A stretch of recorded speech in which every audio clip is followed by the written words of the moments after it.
Hello guys, আসসালামু আলাইকুম। আজকে আপনাদের সাথে ভিডিও শেয়ার করব। সেটা হয়েছে যাইয়া হাঁস দেখতে আছেন। এটা হয়েছে জর্দানের দেশে হাঁস, বাংলাদেশি হাঁস, আর জর্দানের হয়েছে বাত বাত এটার নাম হয়েছে বাত, আর উর্দুনি ভাষায় বাত বলে। আর এটাকে দেখতে আছেন, এই হয়েছে পেঁয়াজ বাসাল, তো দিয়ে দিলাম বাসাল। আর এটা হয়েছে রসুন, আর এখানে আমি রসুন বাটা নিয়ে নিছি।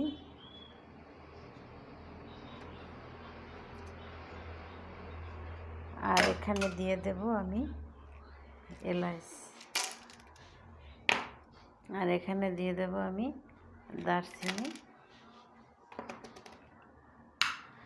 আর এখানে দিয়ে দেব জিরার গুঁড়া মানে কামন, জিরার গুঁড়া মানে কামন 2 চামচ দিলাম। আর এটা হয়েছে ফিলফিল আসওয়াদ মানে গোলমরিচের গুঁড়ো, গোলমরিচের গুঁড়ো অল্প কিছু করে দিয়ে দিলাম। আর এখানে হয়েছে হলুদ, আমি দিয়ে দেব হলুদের গুঁড়ো 1 চামচ পরিমাণ, সামান্য 2 চামচ পরিমাণ। তো আমি এখানে দিয়ে দিলাম হলুদের গুঁড়ো মানে কুরকুম। আর এখানে দিয়ে দেব আমি জয়তুন তেল মানে যে জয়তুন তেল দিয়ে দিলাম, যেহেতু এটারে ঝোল করে রান্না হবে আর এটা এভাবে আস্তায় রান্না করব, এটারে আমি কোনো কাটবো না। আর এখানে দিয়ে দিলাম স্বাদ মতো লবণ। তো এখন লবণ দেওয়ার পরে আমি এটারে সম্পূর্ণটা মেখে নেব, কারণ এটারে একবারই বসাই দেব পানি দিয়া, মানে পাতিল পুরো পাতিল ভরে পানি দিয়ে বসাই দেবো, কারণ এটারে ডিম করে বসাই দেব।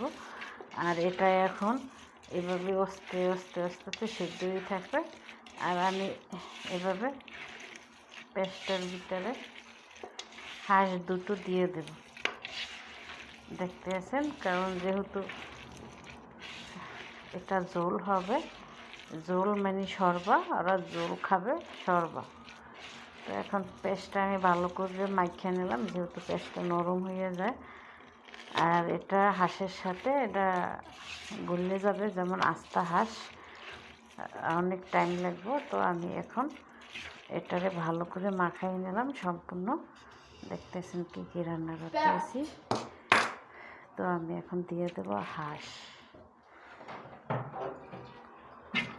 তো এখন হাঁসটা আমি দিয়ে মাখাই নিলাম।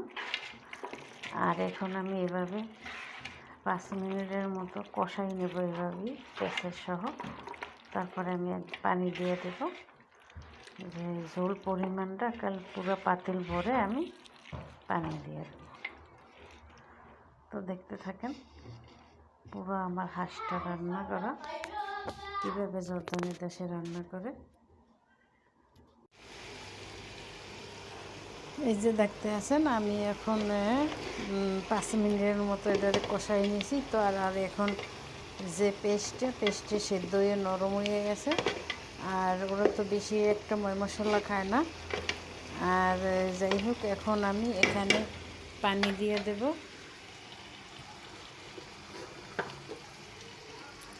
এখানে দিয়ে দিচ্ছি গরম পানি, আর এখানে পুরো পাতিল ভরে আমি পানি দেব। আর পানি দেওয়ার পরে এটারে আমি ডিম করে বসাই থাকবো, যেহেতু আস্তা হাঁস, এভাবেই সেদ্ধ হইতে থাকবো।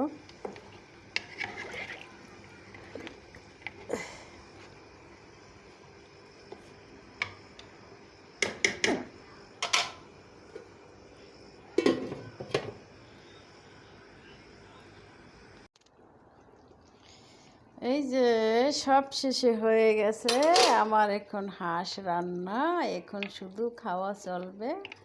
দেখতে আছেন এটা সেদ্ধ হইয়া একবারে নরম হয়ে গেছে। তো এখন আমার রান্না শেষ, এখন খাওয়ার আইটেম। এই হয়েছে আজকের ভিডিও জর্দানের দেশের রান্নার। আজকের ভিডিও। ওকে, ভালো লাগলে লাইক কমেন্ট শেয়ার করবেন। আসসালামু আলাইকুম ওয়া রাহমাতুল্লাহ।